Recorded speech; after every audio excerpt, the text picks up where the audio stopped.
Bonjour à tous. Merci à vous d'assister à ce déjeuner de la Transvolume qui aura pour sujet pourquoi et comment avoir un site web bien positionné sur Google. Donc, on va présenter la structure et puis aussi personnellement. Donc, nous sommes Audrey et Virginie de la société Eau-de-Vie. Je laisse Audrey se présenter en premier. Oui, Audrey Biccarini, donc co-dirigeante de Eau-de-Vie. Mon rôle chez Eau-de-Vie, c'est d'accompagner nos clients à développer leur visibilité sur le web, donc au travers du référencement SEO. Donc moi, je vais m'occuper plus de la partie création de contenu, stratégie, parce qu'on va le voir ensemble. Le SEO, ça regroupe beaucoup d'actions, c'est assez large. Il y a la partie technique, mais aussi la partie éditoriale, contenu. Donc moi, je m'occupe plus de cette partie éditoriale et contenu. Voilà, donc depuis 3 ans maintenant, on est dans notre 3e année. Et Virginie s'occupe plus de la partie technique. Voilà, donc de mon côté, ce sera plus tout ce qui est création de site internet, résolution de bugs, référencement naturel également pour que les sites internet soient bien positionnés sur les moteurs de recherche et tout particulièrement Google, puisque c'est celui utilisé aujourd'hui à 98% en France. Donc on répond au désir du géant américain.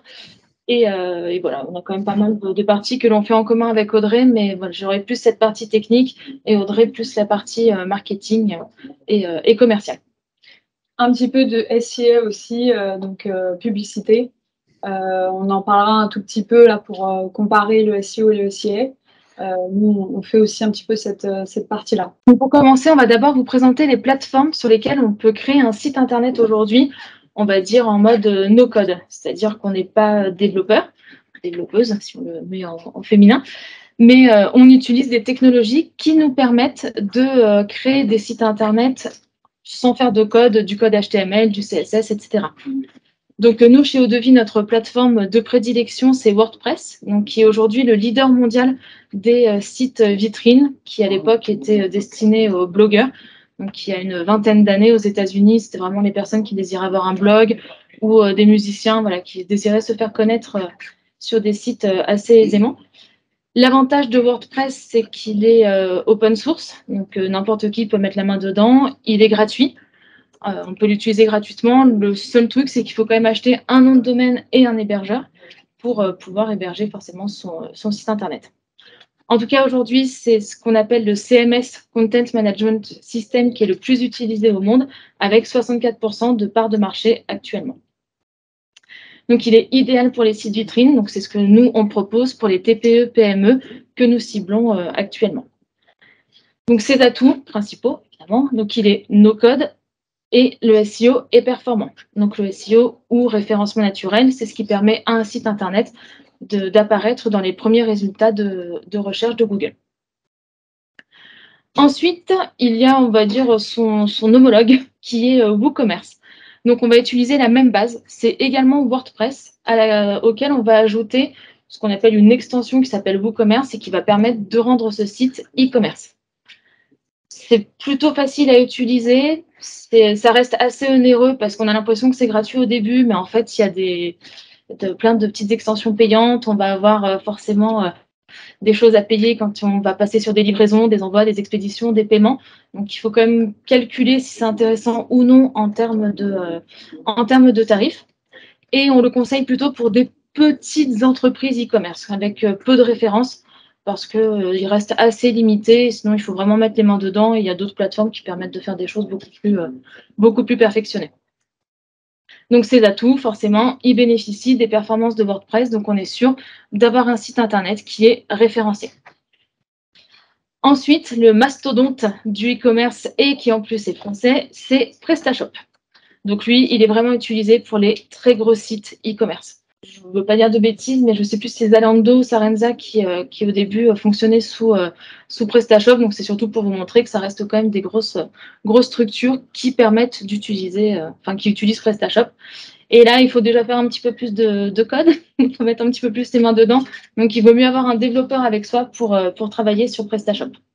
Mais là, on peut partir sur des gros catalogues produits et tout est vraiment modulable. Enfin voilà, on fait vraiment ce que l'on veut avec PrestaShop. Et son gros plus, c'est qu'il a une grosse communauté, que ce soit sur des forums, des Slack, des meet-up. Enfin voilà, on peut être aidé grâce à la communauté PrestaShop. Et le SEO, donc ce fameux référencement naturel, est très performant également sur les fiches produits.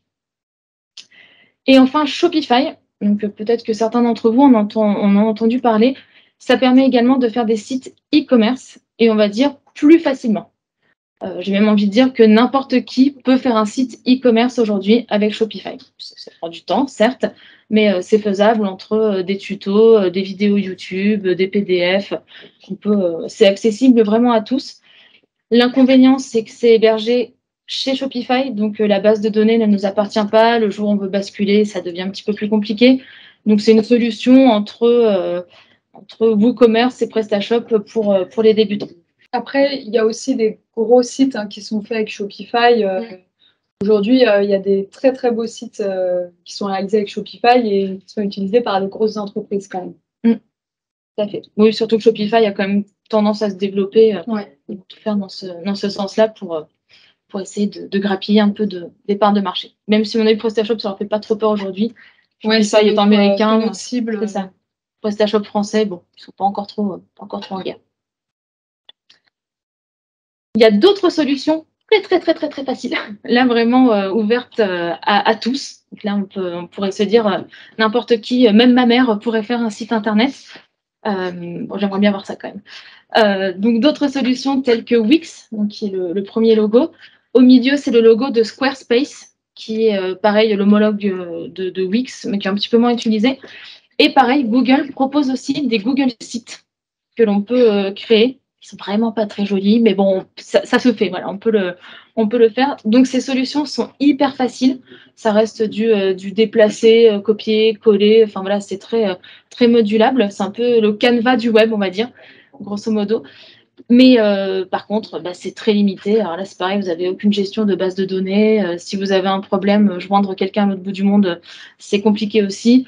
Et en termes de référencement, ça reste quand même très limité aussi. On ne peut pas faire tout ce que l'on veut sur ces plateformes, et ça restera beaucoup moins performant qu'un site internet sur WordPress ou PrestaShop. Voilà.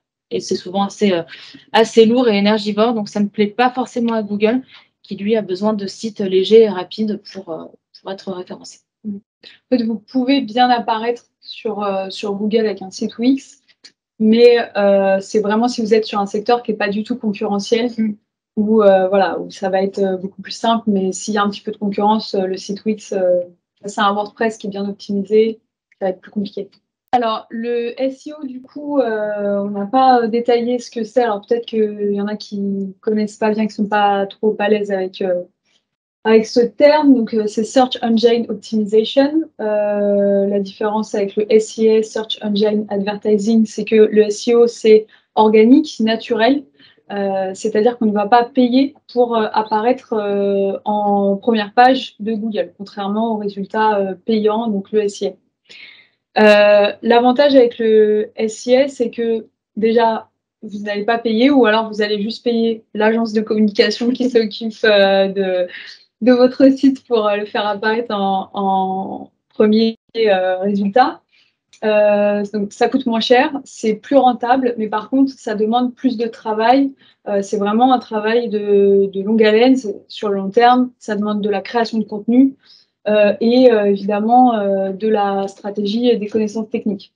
L'avantage par rapport au SEA également, c'est qu'il y a une grande majorité des utilisateurs aujourd'hui qui cliquent encore uniquement sur les résultats naturels, qui ne vont jamais cliquer sur les résultats payants. Pourquoi? Parce qu'en fait, les annonces de Google, on le voit, il y a écrit annonce, et en général, ça a tendance à freiner les utilisateurs. Donc, on voit toujours une grosse différence entre les résultats payants et les résultats naturels. Il y a beaucoup plus de clics sur les résultats naturels. Il y a environ 70% des utilisateurs qui ne cliquent jamais sur les publicités. Donc ça, voilà, c'est à prendre en compte aussi. Ce qui est très intéressant aujourd'hui pour le SEO, ça va être de créer un blog. puisqu'en fait, on le voit là, les dernières statistiques des études qui ont été menées, c'est que les sites web pour un blog obtiennent environ 55% d'utilisateurs supplémentaires. Donc c'est énorme, parce qu'en fait, grâce au blog, vous allez apparaître sur des requêtes qui sont intéressantes, dit notamment de longue traîne, c'est-à-dire que les utilisateurs vont taper plusieurs mots-clés et pas un seul mot-clé. Ils vont poser des questions, ils vont...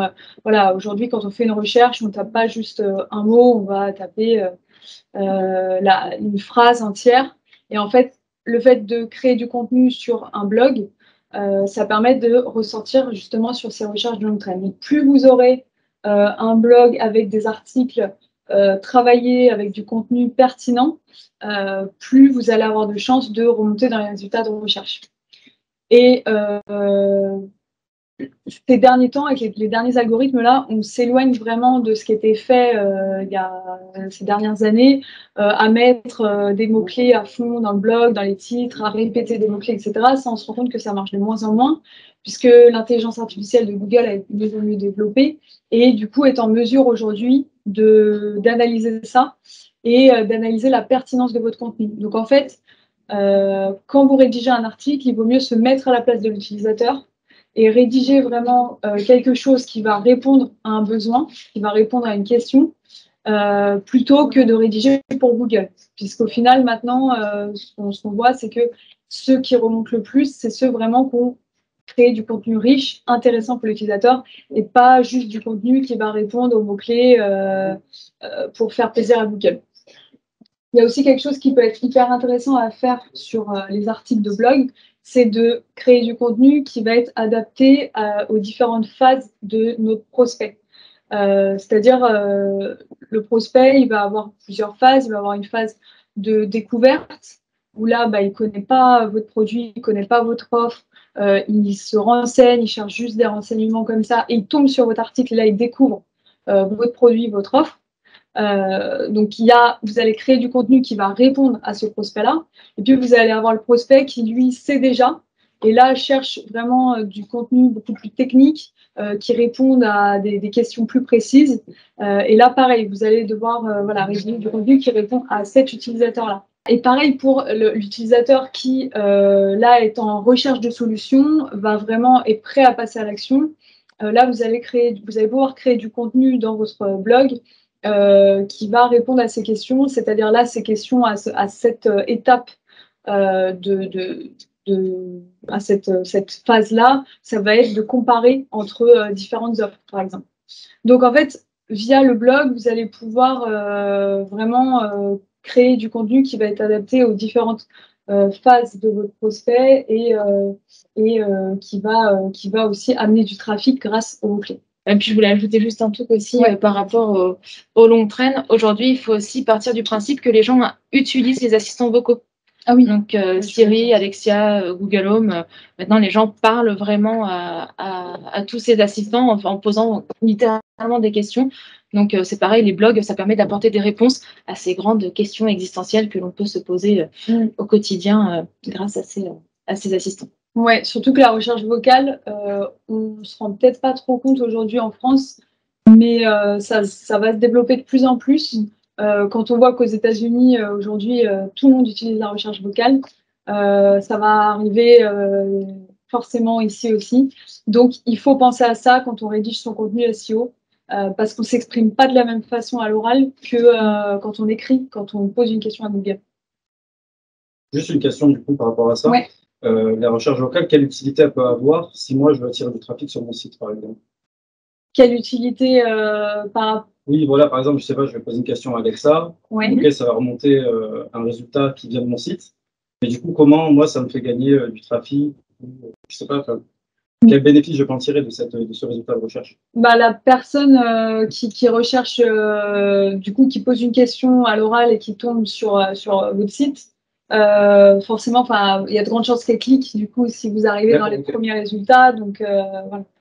Plus vous allez créer du contenu riche qui répond à ces questions, plus vous avez de chances d'arriver sur la première page de Google. Et l'objectif, c'est ça, puisque aujourd'hui, il faut savoir qu'il y a moins de 1% des utilisateurs qui vont en deuxième page de Google. Donc en fait, si vous n'êtes pas en première page, c'est comme si vous étiez pas sur Google. Oui, oui. Il y a même un proverbe qui dit que si on veut cacher un corps, on le cache sur la seconde page. Ouais, c'est exactement ça. On prendra ça. Voilà. Avec plaisir. Donc oui, voilà, c'est en ça que ça peut servir à la recherche vocale. En fait, ça va remplacer la recherche écrite. Ok, ça marche. Merci. Les fiches établissement Google, donc anciennement appelées Google My Business, sont aussi très très importantes pour le SEO. Ça, c'est vraiment un outil qu'il faut utiliser et qu'il faut optimiser. Pourquoi? Parce que aujourd'hui, quand les utilisateurs recherchent un service, au final, ils vont demander à Google et ce qu'ils vont voir en premier, c'est les fiches établissement.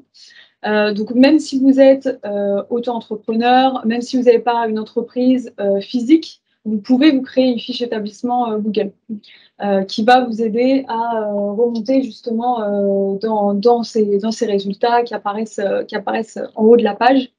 Donc, ça augmente votre visibilité locale, évidemment, puisque en fait, là, Google ressort des fiches établissement qui sont autour de vous en vous géolocalisant. Ça améliore aussi votre e-réputation, puisqu'en fait, sur les fiches Google, sur les fiches établissement Google, c'est là que vous avez les avis des clients. Donc, plus vous allez demander d'avis, plus ça va aider aussi à améliorer votre visibilité. Et qu'il soit positif ou négatif en plus. Voilà. Même si vous avez des avis négatifs, bon, c'est pas l'idéal, bien sûr, mais ça, Google, il s'en fiche. Lui, ce qu'il va regarder, c'est le nombre d'avis. Plus il y a d'avis, plus il y a de chances que vous arriviez dans les premiers résultats Google établissement. À savoir aussi que grâce à certains avis, vous pouvez ressortir. Je vous donne un exemple. Si ce midi, j'ai faim, j'ai envie de manger une pizza napolitaine et que je recherche où se trouve la meilleure pizza napolitaine de Toulouse, si je tape meilleure pizza napolitaine Toulouse, il y a de fortes chances qu'en fait Google me fasse sortir en premier les fiches établissements qui ont des avis qui ont écrit ça. Par exemple, si quelqu'un a écrit c'est la meilleure pizza napolitaine que j'ai mangée à Toulouse, eh ben, ça va ressortir direct. C'est le meilleur coach que j'ai eu qui m'a vraiment aidé. Pareil, si l'utilisateur il a tapé meilleur coach Toulouse, il va tomber sur votre fiche. Plus vous avez d'avis, plus vous aurez des mots-clés comme ça. Et les utilisateurs, quand ils font leur recherche, ils tapent souvent ce type de mots-clés, meilleur restaurant asiatique, meilleur. Enfin voilà, il y a plein d'exemples. Donc voilà, plus vous avez d'avis, plus forcément vous avez de chance d'apparaître sur ces requêtes-là. Évitez quand même de demander des faux avis parce que maintenant, il y a quand même des moyens qui existent de s'en rendre compte facilement. Par exemple, vous pouvez voir le compte de la personne qui a laissé un avis facilement, voir voilà, les autres avis qu'elle a laissés. Et puis, on se rend facilement compte, en fait, quand c'est trop... quand c'est écrit à peu près aux mêmes dates et quand c'est à peu près les mêmes textes, c'est gros quoi, quand il y a des faux avis, donc ça vaut mieux éviter. Par contre, il faut solliciter vos clients pour qu'ils laissent un maximum d'avis. Et bien sûr, ça vous permet aussi de renseigner toutes les informations sur votre établissement ou sur votre service. Alors, les réseaux sociaux, pourquoi on en parle? Parce que c'est aussi un outil pour le SEO. Puisqu'en fait, ça va vraiment faire partie intégrante de l'écosystème du SEO, de votre visibilité. Parce qu'en fait, les réseaux sociaux vont attirer du trafic sur votre site web et inversement. Donc, l'un nourrit l'autre. Bien sûr, il n'y a pas d'obligation à être sur tous les réseaux sociaux. Il faut analyser quels sont les réseaux sociaux pertinents pour vous, pour votre activité, par rapport à votre cible. Mais ils vont tous nourrir votre SEO. Puisqu'en fait, une personne qui vous découvre, par exemple sur Instagram, forcément, si elle veut en savoir plus, elle va cliquer dans votre bio sur votre site web. Et ça, du coup, ça va créer ce qu'on appelle un backlink, un lien qui pointe vers votre site web. Donc, ça, Google le prend en compte. Il le prend en compte dans son indicateur de popularité de votre site web. Donc, plus vous allez avoir d'utilisateurs qui viennent de vos réseaux sociaux sur votre site web, plus Google va apprécier et plus il va vous faire remonter après dans sa SERP, donc ces pages de résultats. Tout ça, ça fonctionne ensemble. Ça entre aussi dans une je vérifie, je n'ai pas trop de temps, donc j'accélère. Ouais. Ça entre dans une démarche d'inbound marketing, c'est-à-dire que quand on fait de l'inbound marketing, on n'interpelle plus le prospect avec des messages qui sont très invasifs, qu'il n'a pas demandé. Au contraire, on va faire venir le prospect à soi en créant du contenu qui l'intéresse et en apparaissant justement sur son parcours en fait. Donc les réseaux sociaux, ça sert à ça aussi, puisque maintenant avec les algorithmes, en plus, un prospect qui va s'intéresser au sport, et ben, Instagram va lui proposer des comptes sur ce sujet-là. Voilà, tout ça, ça nourrit en fait ensuite votre visibilité. Et ça permet d'attirer le prospect directement sans forcément faire de la publicité ou en tout cas sans envoyer des messages qui sont hyper invasifs que plus personne n'a envie de voir aujourd'hui. Idem, tout ce qui est rédaction de blog peuvent être ensuite partagés sur les réseaux sociaux. Donc ça permet déjà de leur donner de la visibilité et également d'attirer l'internaute sur son site internet. Ouais. Et ça sert aussi à donner de la lisibilité aussi, dans le sens où, en fait, sur les réseaux sociaux, vous allez pouvoir partager des messages, montrer un peu vos valeurs, voilà, transmettre l'image que vous avez envie de transmettre. Et après, en fait, en amenant sur votre site web, bah, là, sur votre site web, l'utilisateur, il faut qu'il trouve toutes les informations dont il a besoin et qu'il ne trouve pas forcément sur les réseaux sociaux. Donc voilà, ça se complète. Donc vraiment, les réseaux sociaux, c'est un outil à part entière pour le SEO. Là, on va vous présenter également quelques indicateurs clés de performance pour vérifier que votre site internet fonctionne. Parce qu'avoir un site internet, c'est bien, mais avoir des visites dessus, c'est mieux. C'est un peu le but d'investir dans la communication sur le web. Donc, dans un premier temps, on va vérifier quelques petites données. On vous donnera des outils aussi à la fin où vous pourrez consulter tous ces chiffres. Donc, en premier, on a répertorié le trafic total et organique. Donc, ce sont les utilisateurs qui viennent visiter votre site web en effectuant une recherche sur Google. C'est le plus important, parce que forcément, on ne vous connaît pas forcément. Le nom de votre entreprise, on le tape sur Google. En général, on tombe sur votre site. Mais le but, c'est, imaginons que vous êtes fleuriste, de taper fleuriste Toulouse sur Google et de tomber sur votre site internet. Il y a également la visibilité organique qui mesure la quantité de trafic par rapport à d'autres sites web. Forcément, on garde toujours un œil sur la concurrence et le but, c'est d'être devant ses concurrents, que ce soit en termes de chiffres ou de résultats Google. L'indexation, donc le nombre de fois et la durée pendant laquelle les liens apparaissent dans les résultats de Google, ça c'est pareil, c'est aussi quelque chose à surveiller. Il y a un outil qui s'appelle Google Search Console qui permet de vérifier l'indexation des sites internet. Cet outil nous envoie aussi des erreurs. Parfois, on a des pages qui s'affichent mal ou des erreurs qui sont situées sur les pages. Google nous prévient et ça, c'est quelque chose qu'il faut vérifier. Idéalement, enfin, au mieux mensuellement, mais le top du top, c'est de le faire toutes les semaines pour savoir si le site est bien efficace. Donc, Audrey en parlait tout à l'heure des backlinks. Donc, il y a des liens internes, des liens externes. C'est un peu du jargon, parfois un peu compliqué. Mais il faut forcément que le lien de votre site internet se trouve sur d'autres sites internet. Donc là, on l'a dit, les liens peuvent être sur les réseaux sociaux, mais aussi sur des sites de partenaires, d'associations, comme nous, par exemple, le site Eau-de-Vie étant sur la mêlée.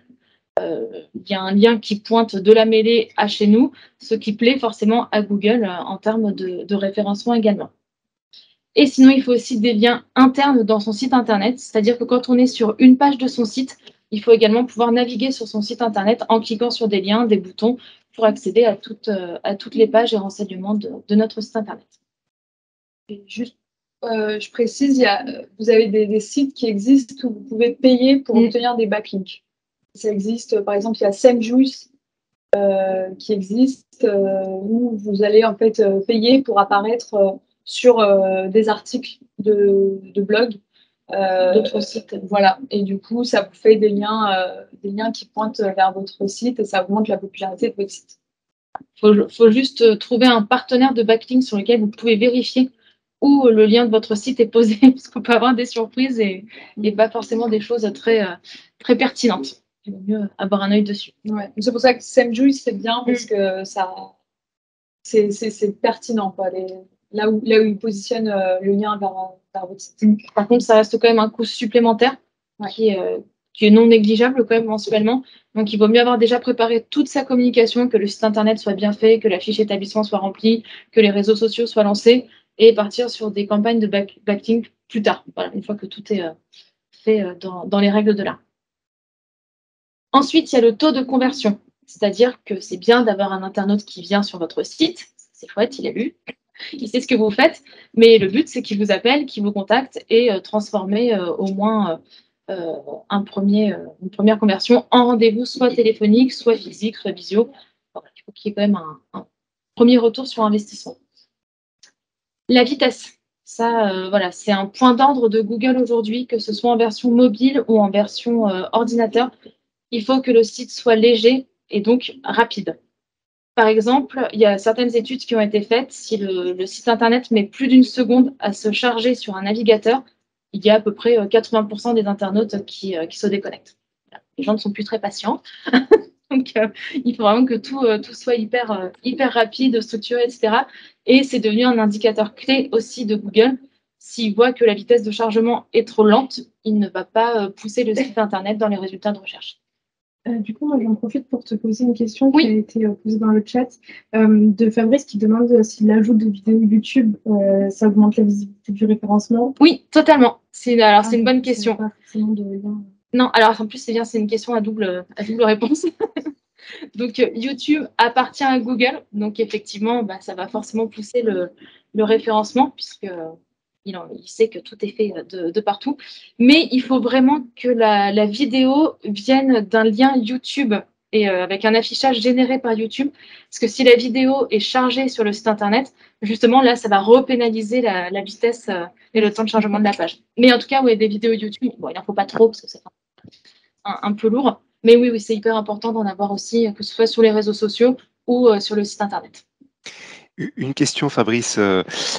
Comment ça se passe justement par rapport à ce qu'on disait en termes de référencement par rapport au blog? Est-ce que c'est plus performant? Comment on reconnaît cette notion de texte aussi est-ce qu'il faut compléter le descriptif du lien YouTube ou il y a une forme de reconnaissance vocale sur les mots qui sont dits sur la vidéo, par exemple? Je ne sais pas si je suis clair. Oui, j'ai compris la question. Effectivement, la vidéo en elle-même, c'est comme une fiche produit d'un site e-commerce. Il faut qu'elle soit remplie de A à Z au maximum. Surtout qu'il y a une partie tag qui est donc mots-clés de YouTube qu'il faut vraiment remplir avec un maximum de mots-clés pertinents avec le contenu de la vidéo.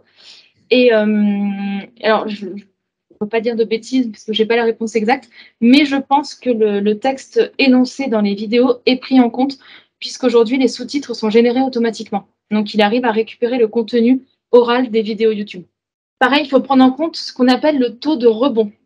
Alors, taux de rebond, pareil, c'est une spécificité très Google. Ça représente le nombre de... Enfin, les gens arrivent sur votre site et le but, c'est pas qu'ils ne voient qu'une seule page. Ils sont arrivés sur la page d'accueil, ok, super, ils sont venus, c'est bien, mais c'est pas suffisant pour Google. Il faut que l'internaute, il ait visité d'autres pages.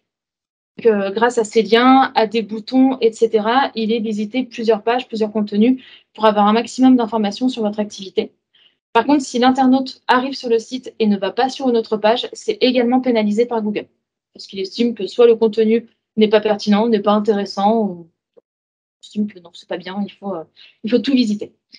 Ce qui peut aider si par exemple vous avez un simple site vitrine où vous avez mis beaucoup de choses, des infos sur la page d'accueil, ce qui peut générer de l'attractivité sur votre site, c'est les pages Qui sommes-nous ou Qui suis-je par exemple, parce qu'elles sont extrêmement visitées. Alors j'ai pas les chiffres en tête, mais je sais que c'est une des pages qui est plus visitée par l'utilisateur. Ça vous permet aussi de créer du contenu sur cette page-là et d'amener l'utilisateur à cliquer sur cette page. Parce qu'en général, c'est une page qui intéresse. On aime bien savoir qui se cache derrière les structures, sa petite curiosité des internautes. Ensuite, les mots-clés, c'est très important de choisir des mots-clés pertinents avec votre activité. Ça paraît plutôt logique, mais c'est pareil, on utilise des outils qui nous permettent de répertorier les mots-clés les plus utilisés par les internautes. On a tous notre métier, notamment, on ne va pas se mentir, dans le web marketing, on a un jargon assez complexe, assez anglophone, qui n'est pas du tout recherché par les internautes. Enfin, une TPE qui se lance et qui veut un site internet ne va pas parler de inbound marketing, de SEO. Eux, ils ne savent pas du tout ce que c'est. Au contraire, c'est à nous de les accompagner. Donc, grâce à ces outils, on va trouver les mots-clés pertinents que les internautes recherchent. Donc, on a déjà notre première logique, créer un site web. Voilà. Mais après, il y a certaines personnes qui vont taper d'autres choses. Web n'est peut-être pas forcément utilisé, ce sera plutôt créer son site internet. Comment remonter dans les résultats de Google. Ils ne vont pas parler forcément de SEO et de référencement naturel. Mais après, plus vous allez enrichir votre champ lexical dans votre contenu, plus vous allez augmenter vos chances d'apparaître sur un maximum de requêtes.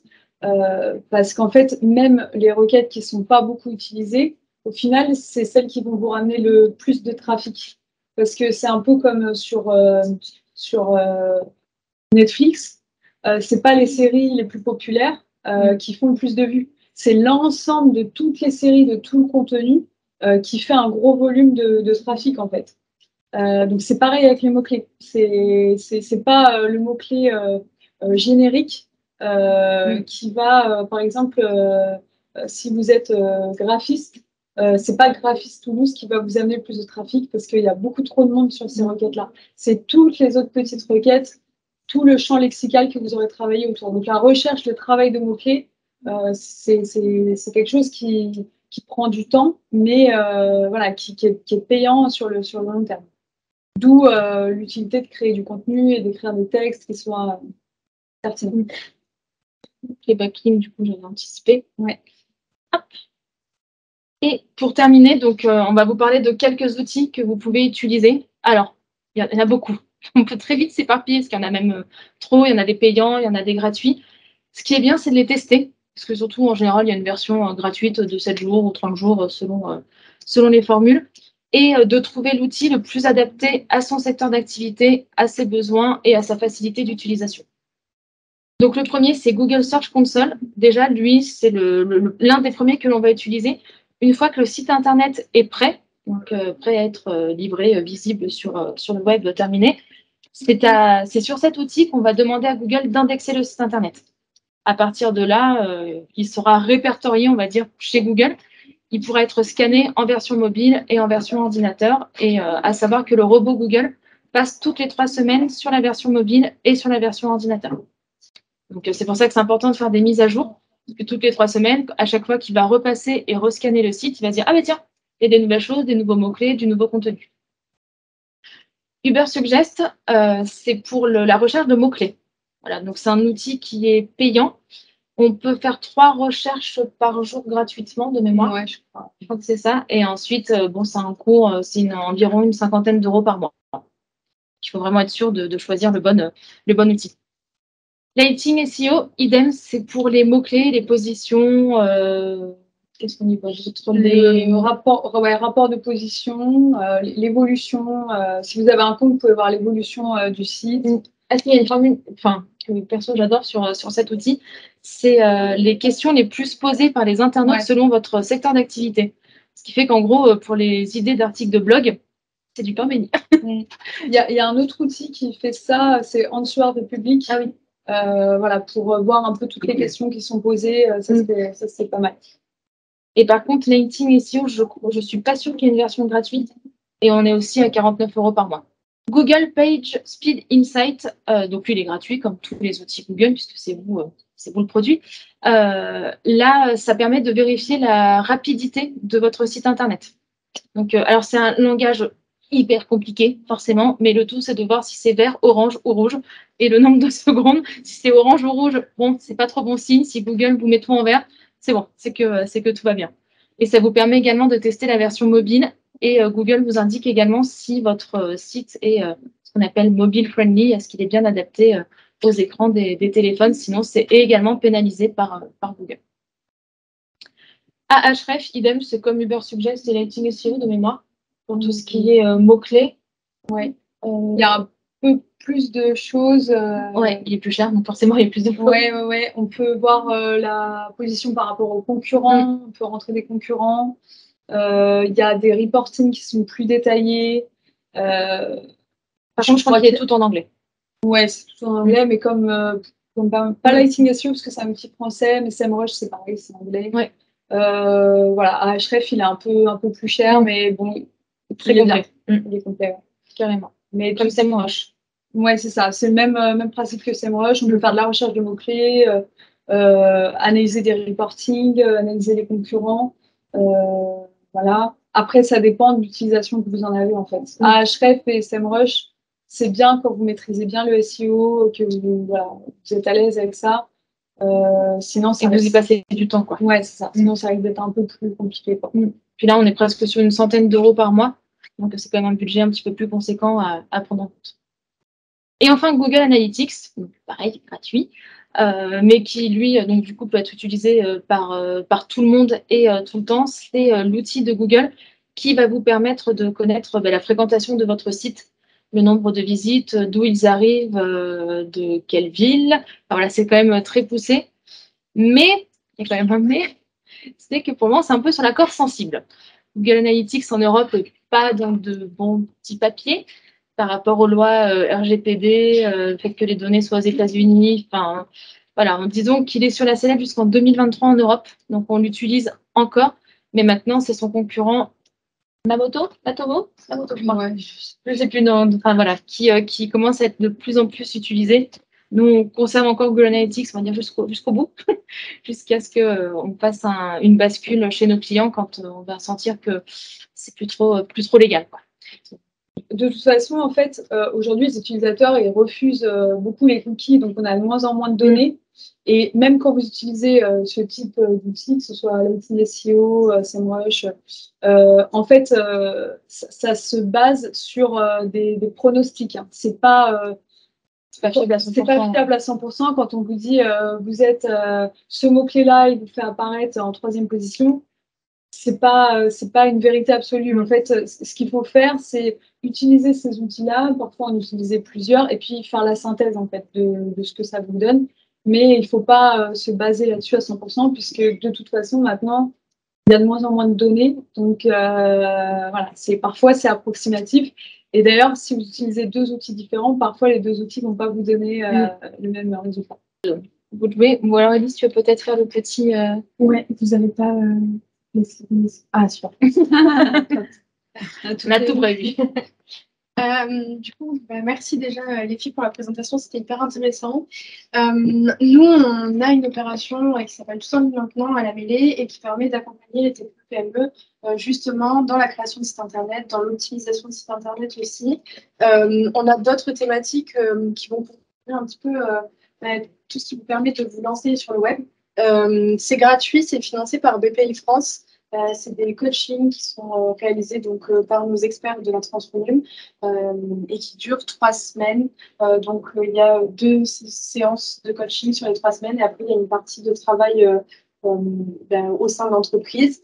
Voilà, si vous voulez en savoir plus, dans tous les cas, il y a moi ou il y a Constance qui peuvent souvent vous renseigner. Et si jamais vous pouvez nous envoyer un mail à l'adresse transformum@lamele.com ou alors regardez sur le site internet lamele.com toutes les infos sur cette opération. Et juste du coup, pour aller un petit peu plus loin là-dessus, on a une session de coaching qui est spécifique sur comment optimiser son référencement local, comment optimiser son site web, et ça va complètement dans la suite de cette présentation. Si ça vous intéresse, n'hésitez pas à nous faire un petit mail. transformum@lamele.com. Et d'ailleurs, ah oui, et si vous avez d'autres besoins, parce que après vous aurez l'adresse mail sur la dernière slide, si vous avez d'autres besoins qui sont un peu plus spécifiques, qui demandent peut-être plus de travail, une expertise particulière, nous on vous propose une mise en relation, c'est-à-dire que vous nous faites part de votre besoin et on vous mettra en relation avec les experts qui peuvent correspondre voilà, au projet que vous souhaitez mener. Pareil, c'est un service qui est gratuit pour les entreprises et il suffit juste de nous envoyer un mail ou de passer à la mêlée. Voilà, on vous renseignera. Merci à tous et on ne va pas vous retenir plus longtemps. Si jamais on est là avec les filles pour répondre à vos questions. Et sinon, bon appétit et bon appétit à ceux qui sont en ligne. Merci à tous. Merci à vous, c'était super intéressant. Merci. Au revoir. Au revoir.